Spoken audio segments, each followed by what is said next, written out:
Hello friends, so today's video is going to be a non-spoiler review for all of Season 2 of Witcher. I do want to do a spoiler-filled video where I address a lot of your questions or just in general chat through spoilers for this season. I did a deep dive for episode 1, but then after that I got kind of consumed by the show and then I just watched the rest of it.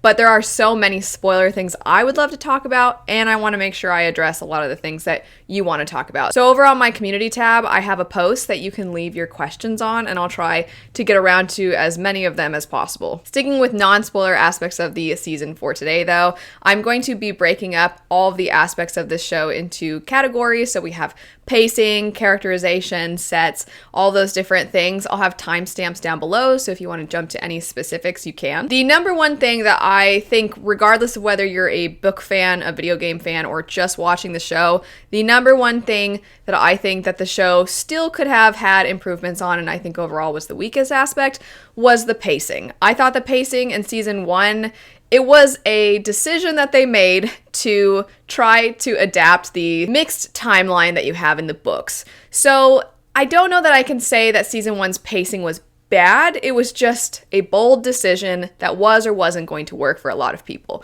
Whereas in this season, I think there are certain details and there's certain character relationships that would have been enhanced had the pacing been a little cleaner. The first aspect would be Geralt and Ciri's relationship. I wish we'd had a little bit more time to see Geralt and Ciri's relationship turn into what it eventually does. I think that, again, trying to keep this non-spoiler, I can see why Ciri would put Geralt in that place very quickly, but I don't really think that we see Geralt developing this bond with Ciri the way I would have liked. There's, of course, the whole law of surprise and destiny aspects that play a role, and that's a theme in Witcher, but I still think, as is another theme, you need something more than just destiny or these fated paths. You need a little bit more than that for it to actually matter and be a strong emotional connection, and I don't think that we really got to see it be fleshed out organically. I think it just kind of happens. Another thing is that Yennefer's ability to go from point A to point B should not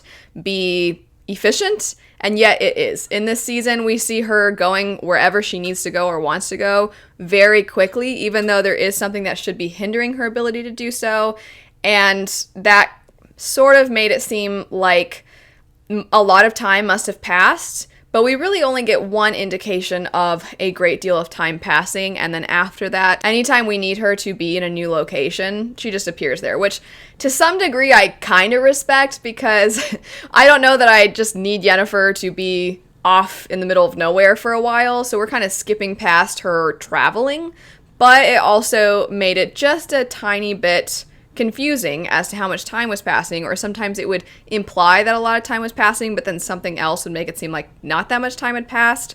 So it seemed to clash a little bit, or at the very least, it made the continent seem very small. And one other little thing is that Yennefer's arc, for me, it just dragged on a little too long. I can't give specifics, but there's something about what she's experiencing currently that is just it's a trope I don't love, and I would have liked if we had kind of just hurried along with that. I understand why we couldn't, but it was just a little irksome for me because I don't like that trope. The show also kills off inconsequential characters. One in particular, though, I think it was meant to be a little bit more emotionally taxing. Not necessarily the death of that character, but the way that it impacts another character. But we also are only really just introduced to this other character, and you don't really see them and their bond with another person, the one that ends up dying. And while it has lasting impacts throughout the season, I still felt like that would have been benefited from having more time with those characters. My biggest pacing thing, though, comes down to it felt like they weren't quite sure if they wanted each episode to feel like Monster of the Week, or if they wanted the monsters to have a greater impact. And you can have both, of course, but there was one in particular that felt like a Monster of the Week, and then it was like, just kidding, this is not gone. This is going to be here for the rest of the season, and maybe even future seasons, and it's not in the books, it's kind of in the video game, but it was such a big part of the series, of the season, that I was Not sure why. I almost feel like you can take that entire particular thread out and then spend a little more time focused on character things. Feels like it's setting up Witcher Blood Origin, which I will say, from the little I've seen that they've teased of it, might be the best. It might be the most surprising fantasy that we're getting of all these fantasy shows. I feel like it's going to very sneakily be one of the best ones out there, so I am actually really excited for that one. It feels, or it looks, very Lord of the Rings-esque as far as the landscapes and things like that go, and it's supposed to take place years and years and years before what we're seeing in this season of Witcher. However, I say this about books as well, I want the main series to stand on its own very well, and I don't want authors to spend time setting up side quests, essentially. Setting up these prequels, setting up secondary stories, setting up short stories, setting up a continuation series. I don't mind continuations occurring. I don't mind prequels occurring, but if your main series ends up setting up so strongly these other things that it potentially hinders the actual main story, that's when I get a little frustrated, and I feel like that's what happened a little bit with this. It just seems like they really wanted to set up this other thing they're doing, this other project. All of that to say, though, I always pretty much wanted to watch the next episode. So as far as the pacing from episode to episode goes, I did want to know what was going to happen next. As far as being in the moment and not feeling bored, I definitely was gripped pretty much the entire time. So that aspect of the pacing I thought was very well done. And I am wanting to watch season 3. I'm wanting to watch Blood Origin, even though I just kind of picked on that a little bit.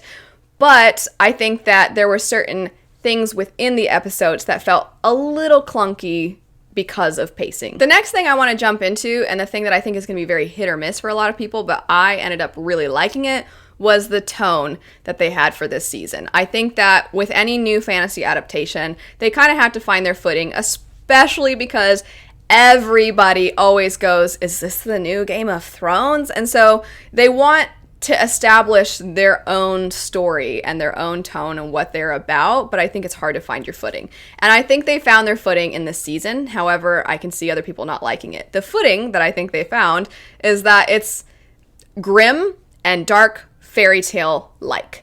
And that's, I think, very much what Witcher is. You take these kind of familiar werewolves and witches and monsters. You just take all these various different things that we're somewhat aware of, and then you add a story to it. And often you add a story you're somewhat familiar with, like what we see in episode 1.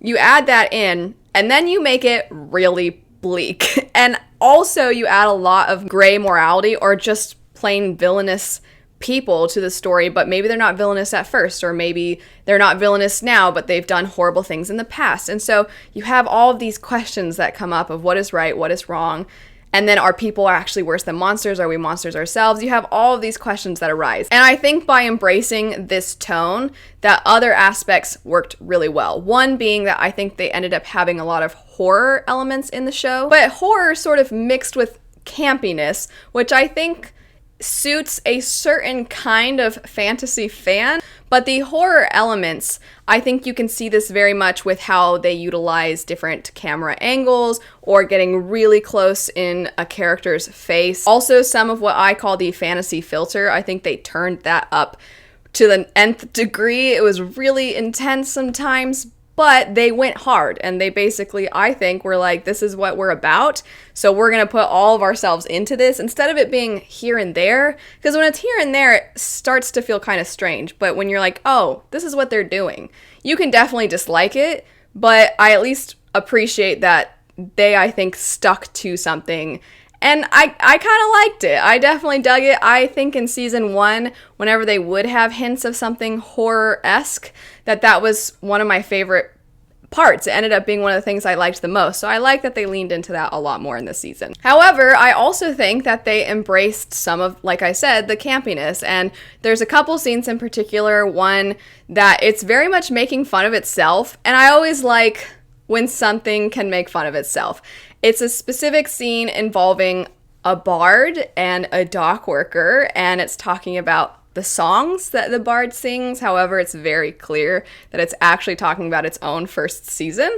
and some of the complaints that people have. And I thought it was, I enjoyed it. I liked that it was a little bit self-aware in that moment. And then also, there was a part where both my husband and I are like, are they kind of shouting out Jurassic Park right now? They seem to have had some fun with it. And again, I completely get if you're like, I didn't like it, I thought it was cheesy, I thought it looked ridiculous. But I think that the tone, that dark, grim fairy tales are strange. And I think they're like, we're going into the strange. Next up, we have fight scenes.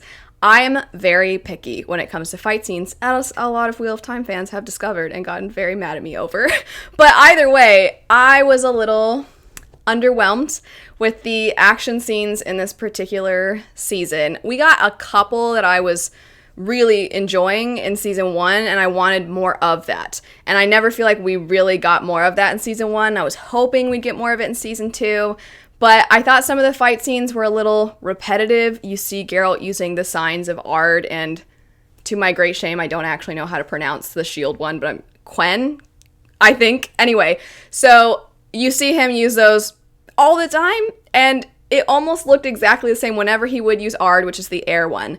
It was almost like they were using the exact same shot sometimes within a same fight scene. I also think sometimes the Witchers just didn't seem all that impressive with their own craft, and I was hoping we'd get to see more of Witchers being awesome, especially because you see more than just Geralt in this season being a prominent Witcher.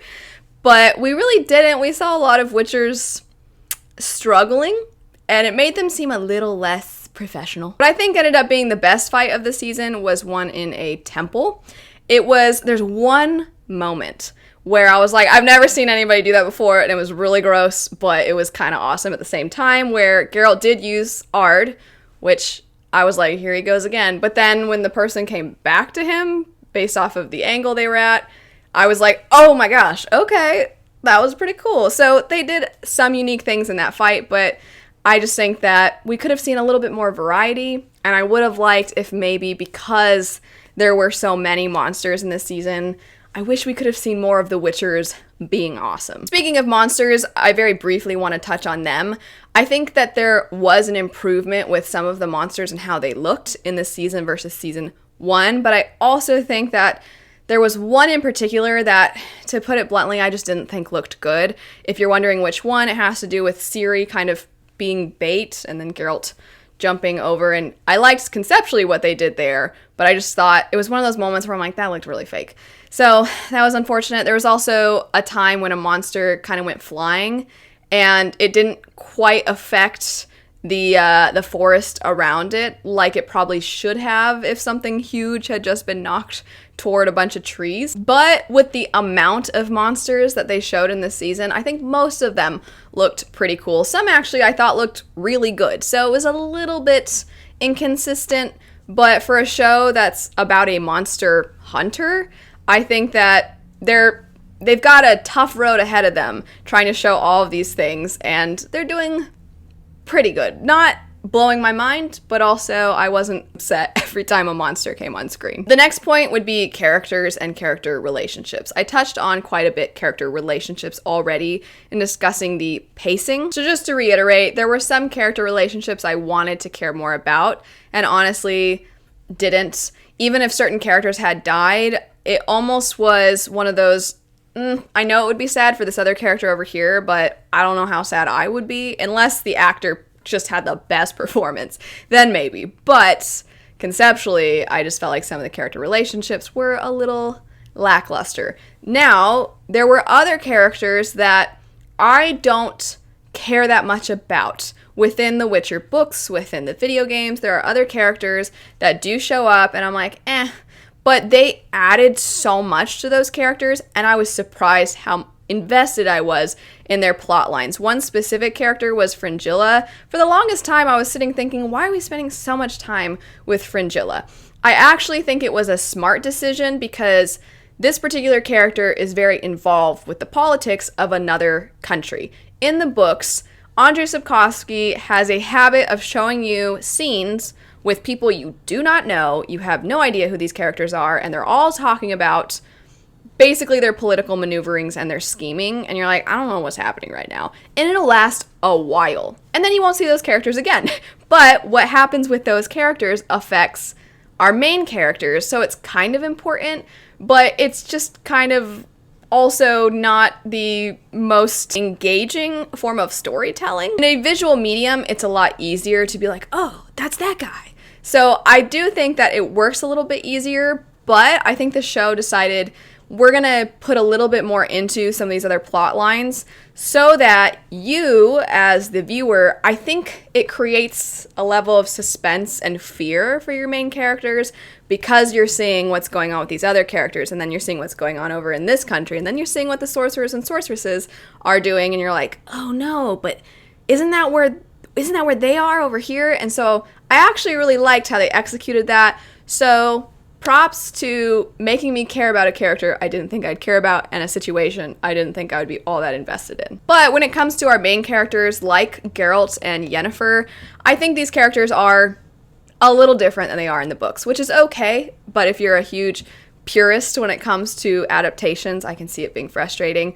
Geralt is actually very clever in the books. He doesn't talk much, but when he does, he actually can basically talk circles around most of the people that he interacts with. It's always golden when he interacts with sorcerers who think that they're smarter than Geralt, because he ends up getting into these word battles with them, and he's funny. He's actually really charismatic, even though he's usually quiet. He does have his grumpy grunting moments for sure, a lot of times with Dandelion around, but I think he is a little more charismatic in the books. In the show, he's very grunty, and I don't think they really showcase the side of him. I'm hoping eventually we will see him interacting more with these people who are a little bit pretentious and condescending. As far as Yennefer goes, I think she is much colder and a little more calculating in the books. They almost, in the show, she's constantly reacting to things, and she's very passionate.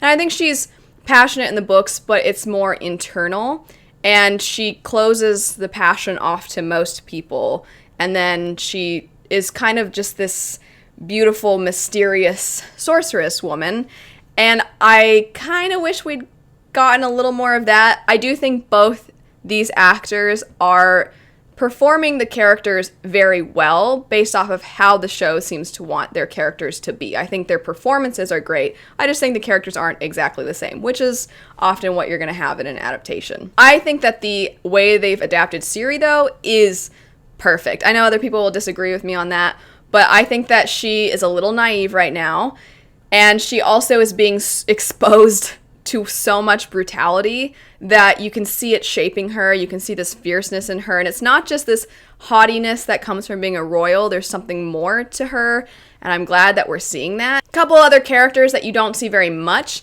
but when they came on screen, they were so notable, and that would be Dijkstra. Fun fact, this is the actor that does the voice for Dracula in Castlevania, so already I was like, I love this guy. When he popped up on screen, I was like, oh, that's not really what he's described as looking like in the books, but I don't even care. This is a perfect Dijkstra. In the books, he's described as being boorish and, to put it bluntly, very stupid looking, but it turns out he's actually not at all. And I don't think that guy looked stupid whatsoever, but I still think that the essence of Dijkstra is captured in that actor. He was just fantastic. I loved him.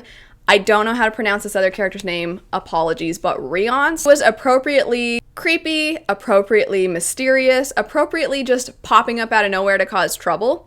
So I also really like these characters. They're not in the show all that much, but when they are, they left a mark. Switching now into sets and costumes and just the general look of the show. I think anytime our characters were indoors, it looked great. Outdoors, it sometimes looked great. So depending on where they were filming and whether they were relying on what I'm assuming was some form of a green screen, I think sometimes it looked beautiful and I'd be like, wow, that's really pretty. That's really cool. That looks great. And then other times I'm like, is the sky really hard to get? Because there's something, you can always tell when a character is just normal and outside, it looks normal. But then there's something about the open sky that when it's fake, you can tell. And I'm being very prissy right now, but I would like if we didn't have that anymore. I don't know how they can fix that if they're filming something where they can't have the characters actually outside, but sometimes outdoors didn't look perfect. But for the most part, I actually thought the show, the sets and everything looked really good. I also appreciated that characters actually looked dirty in the show, and I think for the most part their clothing would reflect what they'd been going through. On their skin, if they'd been working out a lot and they'd been outside, if they'd been training, it would look like that. There was one time in particular where Yennefer had been going through an area that was dirty and very smelly, and then later I'm pretty sure she's in the exact same outfit and it looks clean. So that was a little detail. But overall, I think the look of the show, the sets, the costumes, I quite liked. Now, not just visually, but talking about things that we listen to, which would be the music, I don't think we got something quite as catchy as Toss a Coin to Your Witcher. I did enjoy the song that we got in this one. It's just perhaps not as much gonna stick in your head. But I enjoyed the music enough that I was actually commenting on it while I was watching. So when we would watch the show, there'd be a scene, I'd be like, man, that's great music. I majored in music, and so every now and then I'm like, ooh, that was good. I liked that. There was a really emotional scene with Ciri and the strings in that moment. I was like, ooh, I like this. I do think, going back to the tone, sometimes they had what I'm going to call stereotypically cheesy horror sounds, and I don't know how I feel about it. Sometimes I'm like, I mean, I guess you're leaning into this, so it fits. It kind of fits the campiness, but also I don't want to notice the horror sounds, if that makes sense. Last thing I want to talk about would be how accurate is it to the books, what changes were made, and which ones I think worked and which ones I think didn't work. And this is, of course, going to be so subjective from one book fan to the next. And if you haven't read the books, I'm not really going to go into specifics to the point where it would spoil things for you, just kind of vague types of changes. Mentioned before, but I really didn't love the character arc that we ended up having for Yen, or the plot line that we had for her. I was ready for it to be over.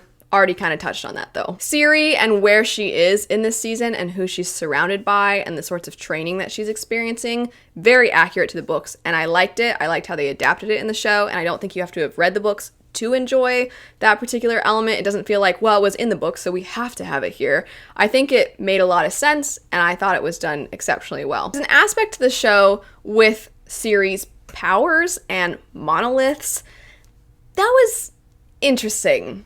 I'm not sure how I feel about it. I actually think I might have to wait until future seasons to see a little bit more of what they do with that. Anytime we got random scenes of bounty hunters, nobility, sorcerers scheming, sorceresses scheming, straight out of the books. Perfect. I think conceptually it's out of the books. And so I liked that we got it. I mentioned earlier, I think they fleshed it out even more. So I think that this was actually an improvement from the books. It is taken from the books, but I think what they did with it and any little changes they made to that aspect, I think were a plus. They also had a couple of phrases that were kind of like wink, wink.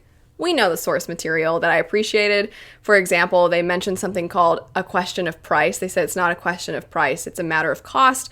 Question of price is from the short story, so I'm like, oh, okay. They also said something more, and the way they said it very much related to the books, so I liked those little quotes that we got. The thing that I think they executed very well is that in the books, you're constantly seeing the inner workings of all these different groups, and how even though it doesn't seem relevant at the time, it ends up having an impact on Geralt and Ciri. It's a certain part of the show that we see Geralt and Triss and Ciri, and a lot of that was very accurate to the books, and I thought they did it pretty well. I think something the show added to, it's a little different than how it is in the books, would be the conflict with the elves. This is all in the books, but so in the background, and I think that you see it so much more in season 2. You see the reasons why, and it was actually taking up a lot of time in the show, but I was okay with it because I think it sets up great groundwork for future seasons. However, I can also see other people kind of wondering, what are we doing here? Why am I watching all of this happen with all these other characters? Which I would completely understand. And then the last thing would be the big reveal at the very end of the season, of which there is one if you haven't watched the show just yet. So the reveal is technically in the books, not the way they did it in the show, And I have some concerns about how they did it in the show. They changed how they did some things that I'm like, okay, I like that we got this reveal. However, the way you did the reveal, I feel like changes some things. A little difficult to get into because I don't want to ruin anything for anybody. But one thing I do want to say is that there's a certain part where Siri is kind of in her own head, we'll say, and then as she's kind of waking up, the people that she's imagining in her mind start to fade. And you'll notice that one particular person doesn't fade. And I was like, oh, okay, I see what they're doing. I know what's coming. This reveal is going to happen. I wasn't expecting this reveal in this season, but based off of that, I got really excited. But again, I'm like, but how they did it though?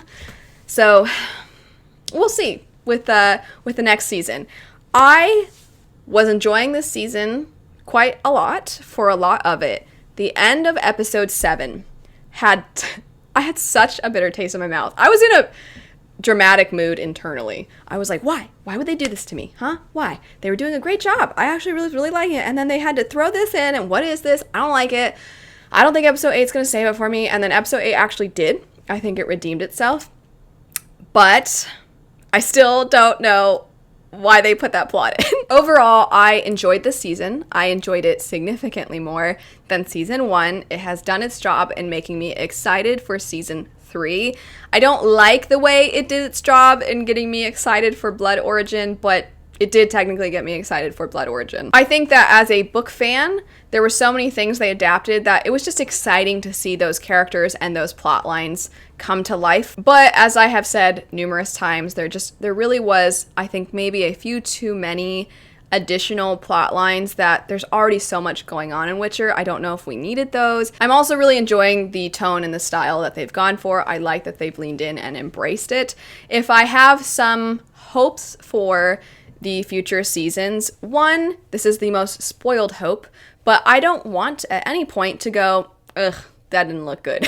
Which again, very spoiled of me. But that's one thing I would like if moving forward they could do. I would also love to see more fantastic fight scenes, and I would like to see more of certain characters interacting in really meaningful ways with other characters. And because it's a criticism I've had of both the first and the second season at this point, I hope that season 3 can really nail down the pacing. That's it for the review of season 2 of Witcher. Like I said, for the spoiler chat, definitely go leave your questions or things you want to discuss over on that community tab post. And of course, let me know your thoughts in the comments. If you do want to chat spoilers in the comments, just make sure you write spoilers in your comment so that people who haven't yet watched it or watched all of it won't have anything ruined for them. But anyway, thanks so much for watching. If you would like to see more information on Witcher, I'll have my Witcher playlist linked down below. I hope you have a fantastic rest of your day, and I'll see you all later. Bye.